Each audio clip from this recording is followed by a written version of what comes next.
5 నిమిషాల తర్వాత. Very good.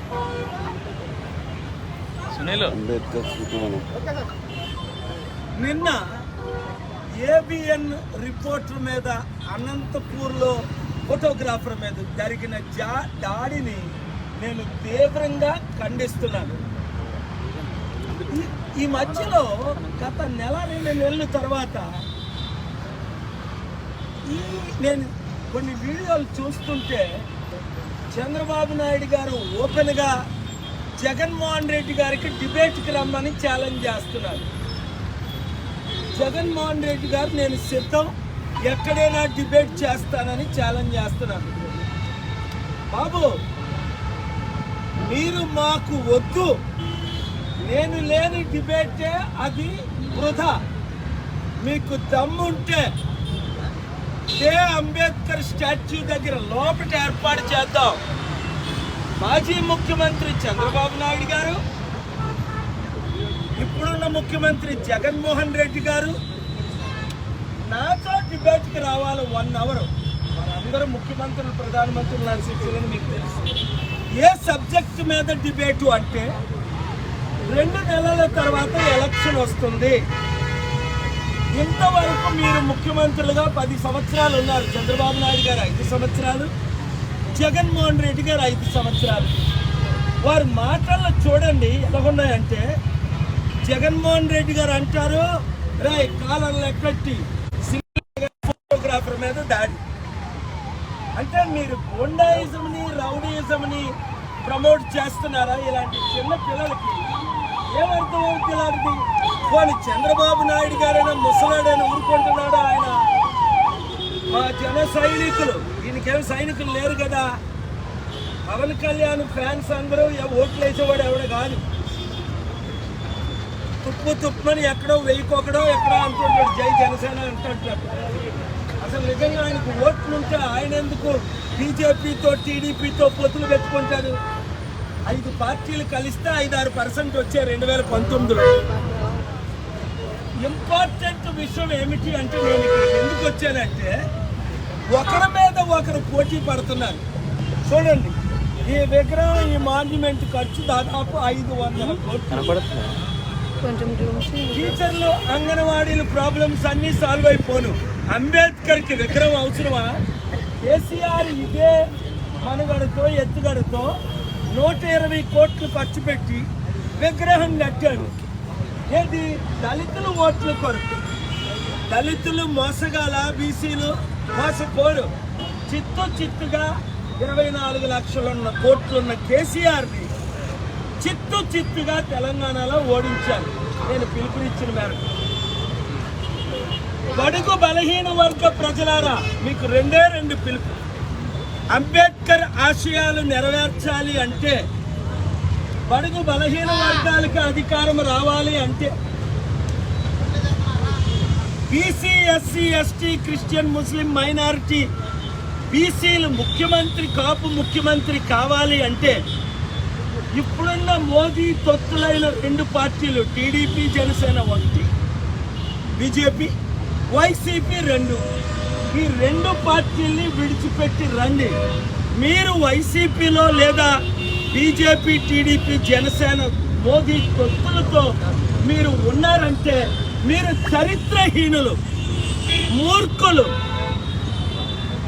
బుర్ర లేనోళ్ళు, తెలివితేటలు లేనోళ్ళు. ఎందుకు? 3% ఉన్న చంద్రబాబు కులమేనా మనల్ని ఏలాలి? 40 సంవత్సరాలు. 5% ఉన్న పెద్దలేనా ఏలాలి? 77 సంవత్సరాలు. అంబేద్కర్ గారి ఆశయాలు ఏంటి? ఎడంకాలతో ఆయన మంత్రి పదవిని ఎందుకు? అరే బాబు, నాకు జెండాలు వద్దురా, దండలు వద్దురా, విగ్రహాలు వద్దురా, రాజ్యాధికారం కావాలరా అని ఆయన నెత్తి నోరు కొట్టుకొని ఆత్మ ఘోషిస్తుంటే, ఆయన కనీస కాన్స్టిట్యూషన్ రాసిన కాన్స్టిట్యూషన్ చదివారా? ఆర్టికల్ 14 చదివారా? ఆర్టికల్ 19 చదివారా? ఆర్టికల్ 21 చదివారా? ఆర్టికల్ 32 చదివారా? చదివినోడు ఎవడు? బీజేపీ, మోదీ తొత్తులకు ఓటేయరు. చూడండి, దాడులు ఎక్కడ చూసినా దాడులే. రేపు నేను వెళ్తున్నాను హైదరాబాద్. జొన్నగడ మెథడిస్ట్ చర్చ్ మీద జై శ్రీరామ్ అన్నందుకు 30 మంది చిదలబాదారు, 3-4 చావుల పరిస్థితులు ఉన్నారు. చర్చిల్లో తగలబెట్టేస్తున్నారు. జై శ్రీరామ్ అన్న వాళ్ళని జై శ్రీరామ్ అన్నవాళ్ళని, జై హనుమాన్ అన్నవారిని జై హనుమాన్ అనమనియండి. జై జీసస్ ప్రైజ్ ద లార్డ్ అన్నవారిని జై జీసస్ ప్రైజ్ ద లార్డ్ అన్నమనండి. జై అల్లాహు అక్బర్ అన్నవారిని అన్నవ్వండి. అందుకనే ప్రపంచంలో 200 దేశాల్లో 200 కోట్లు ముస్లింలు, హిందువులు, క్రైస్తవులు నా అభిమానులు, నా పాలకులు. ఎందుకు నేను ఏ మతాన్ని దూషించను, ఏ కులాన్ని ఎత్తి చూపించను. అంబేద్కర్ ఆశయాలకు విరుద్ధంగా ఇప్పుడున్న 2 పార్టీలు మోదీకి తొత్తులు అయ్యారు కనుక మీరు నిజంగా 10 లక్షల కోట్ల అప్పు తీరాలి అంటే వడ్డీ కట్టలేని పరిస్థితి. ఇప్పుడు జగన్మోహన్ రెడ్డి గారు మళ్ళీ వస్తారు. ఆయనకి అసలు బుర్రే పనిచేయట్లేదు. బుర్ర పనిచేస్తే రేవంత్ రెడ్డి గారి లాగా, స్టాలిన్ లాగా, కాన్రాడ్ సంగమా మేఘాలయ ముఖ్యమంత్రి లాగా, కేజ్రీవాల్ ఢిల్లీ లాగా 16 ముఖ్యమంత్రులు ఈ మధ్య నన్ను కలిశారు. 4 సార్లు 5 సార్లు రేవంత్ రెడ్డి గారు కలిశారు ఈ నెల 2 నెలల్లో. ఈయన 5 సంవత్సరాల్లో అభివృద్ధి చేద్దాం వద్దు, మేము సిద్ధం ఓడిపోవడానికి కానీ అభివృద్ధికి మాత్రం సిద్ధం కాదు. బాబోయ్ నేను నెత్తి నోరు పెట్టుకున్నా, చేతులు జోడించి అడిగా, ఇప్పుడైనా జగన్మోహన్ రెడ్డి గారు మీకు చిత్తశుద్ధి ఉంటే విగ్రహాలు కట్టడం కాదు, మా డబ్బులు ఖర్చు పెట్టి మీకున్న లక్షల కోట్లతో మీరు ఏమైనా కట్టుకోండి. మా అంబేద్కర్, మా ఎందుకన్నా మీ కాదు, ఆయన అంబేద్కర్. ఒక బీసీ కాపుగా దళితుల అమ్మాయిని పెళ్లి చేసుకొని ఒక దళిత నాయకుడిగా మాట్లాడుతున్నాను. మా అంబేద్కర్కి విగ్రహాలు వద్దు, ఉలమాలు వద్దు. మోసపోమంటే మేము మోసపోవు. చంద్రబాబు నాయుడు అంటే మోదీ కంటే పెద్ద విగ్రహం 5,000 కోట్లతో కడతాడట అప్పు చేసి. మాకెందుకు ఈ అప్పులు? ఒక్కొక్క కుటుంబానికి 5 కోట్ల రూపాయల అప్పు ఉంది. అర్థమైందా మీకు? గమనించండి. ఇదే విజయవాడ 3 హెలికాప్టర్లో వచ్చిన నేను, ఇదే PWD గ్రౌండ్స్లో లక్షల మందితో మీటింగ్ పెట్టిన నేను, ఇవాళ నడి రోడ్డు మీద దేవుడు యేసు ప్రభువుగా భూమి మీద ఎలా మీ మధ్య సంచరించడో నేను అందుకు వచ్చాను.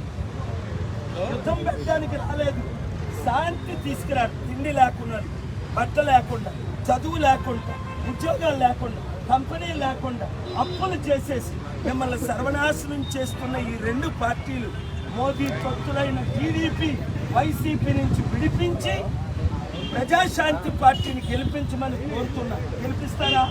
పక్కా. ఆయనేమంటాడు, రౌడీలుగా తయారవ్వండి, స్లీవులు ఎత్తండి అనుభవసరికి. లోకేష్ ఏమంటాడు, మీరు దాడులు చేసి 12 కేసులు పెడితేనే నాతో అపాయింట్మెంట్. ఎవరికి కావాలి కానీ అపాయింట్మెంట్? బుద్ధులేని గాడిదలకి తప్ప. మీ నాన్న నా ముందు 22 సార్లు నిలబడ్డాడు లోకేష్, చంద్రబాబు నాయుడు. నాకు మీ నాన్న అపాయింట్మెంట్ కావాలా, నీ అపాయింట్మెంట్ కావాలా?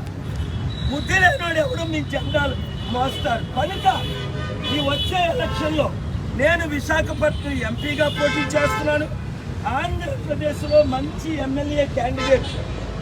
జనసేన ఎలాగా 25 సీట్లకి మేము కుక్కలు తుమ్ములేస్తే ఆ కుక్కల్లాగే అమ్ముడుపోయారు. 25 సీట్లకి టీడీపీకి అమ్ముడుపోయారు. బీజేపీకి తొత్తులు అయిపోయారు జనసేన, చంద్రబాబు, జగన్.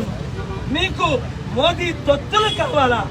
మోదీ మనకి స్పెషల్ స్టేటస్ ఇవ్వలా, స్పెషల్ ప్యాకేజ్ ఇవ్వలా, స్మార్ట్ సిటీలు కట్టలే, క్యాపిటల్ సిటీ కట్టలే, పోలవరం ప్రాజెక్టు కట్టలే, రైల్వే జోన్ ఇవ్వలే, 15 లక్షలు ఇస్తానని ఇవ్వలే. 100లో 1 వాగ్దానం మోదీ కానీ, చంద్రబాబు నాయుడు కానీ, జగన్ కానీ నెరవేర్చలేదు. నేను నెరవేర్చాలి అంటే ప్రజాశాంతి పార్టీని గెలిపించండి. 7569441275 రండి. విశాఖపట్నం మన మేఘాలయ ప్రక్కనున్న ఇదే గురువారం సాయంత్రం 6 గంటలకు మీటింగ్. రండి, నన్ను కలవండి. ఇదే విశాఖపట్నం, మన ఆంధ్రప్రదేశ్లో ఉన్న విశాఖపట్నం. విజయవాడ వచ్చినప్పుడు కలవండి. రాయలసీమ వెళ్ళినప్పుడు కలండి. గట్టిగా ఎమ్మెల్యేలు 100 కోట్లు ఖర్చు పెట్టి ఆ పార్టీలో మీరు ఓడిపోతారా? ₹1 కోటి ఖర్చు పెట్టి ప్రజాశాంతి పార్టీలో గెలుస్తారా? నిర్ణయం తీసుకోండి. చంద్రబాబును రూల్ ప్రకారం 75 లక్షలు ప్రజాసేవ చేయండి, 25 లక్షలు ఖర్చు పెట్టారు. చూడు ఆయన ఏమంటాడంటే, చూడండి చంద్రబాబు నాయుడు ఏమన్నారు విన్నారా? నిన్న కాక మొన్న రోజు ఏమంటున్నాడు ఆయన?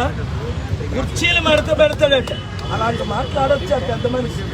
ఆయన్నే మడత పెడతారు ప్రజలు. మొన్నటి వరకు 52 రోజులు జైల్లో ఉన్నాడు ఆయన. కుర్చీలు మడత పెట్టమని అందరికీ చెప్తున్నాడు. ఆ పనికిమాల పాటలు వీళ్ళు పాడుతున్నారు, పాడిస్తున్నారు. ప్రపంచ శాంతి దూతనైన నేను మీ సమస్యలన్నీ పరిష్కరిస్తా. ఒకటి, మీ రుణం, ఇంటికి 5 కోట్ల రుణం ఉంది, నేను తీర్చుతా. 5 కోట్ల ఆదాయం 5 సంవత్సరాల్లో ఇస్తా. ఉచిత విద్య, ఉచిత వైద్యం ఇస్తా. నేనైతే లక్షల కోట్లు తెచ్చాను త్యాగలను, వీళ్ళైతే లక్షల కోట్లు దోచుకున్నారు. మీ కిడ్నీలు కూడా అమ్మేస్తారు అవకాశం ఇస్తే హాస్పిటల్కి తీసుకెళ్ళి. కనుక దొంగలను నమ్మకండి, మోసగాళ్ళు నమ్మకండి, అంబేద్కర్ ఆశయాలు నెరవేర్చే కేయపాలను నమ్మండి. రండి కలిసి పనిచేద్దాం. ఇప్పటికైనా జగన్మోహన్ రెడ్డి గారికి నేను మరొకసారి అవకాశం ఇస్తున్నాను. అనేక విషయాల్లో మీకు నేను మద్దతు ఇచ్చాను. రండి ఒక్కసారి కలుద్దాం, ఒక్కసారి మాట్లాడదాం. మంచి మనసుతో 16 మంది ముఖ్యమంత్రులు కలిసినట్టు, 9 మంది ప్రధానులు కలిసినట్టు నన్ను కలవండి, కలిసి పనిచేద్దాం. నేను ఎటువైపు ఉంటే అటువైపే 175 ఎమ్మెల్యేలు గెలుస్తారు, 25 ఎంపీలు గెలుస్తారు. నాతో కలిసి పోరాడితే మీకు విజయం, డబ్బులు వస్తాయి, అభివృద్ధి జరుగుతుంది. అది టీడీపీ చర్చతో నాతో కలుస్తారా, లేదా వైఎస్ఆర్సీపీ కలుస్తారా, లేదా మనం ఒంటరిగా వెళ్దామా? ప్రజలే నిర్ణయిస్తారు. మీరు మాత్రం వీడియోని స్ప్రెడ్ చేయండి. Thank you very much.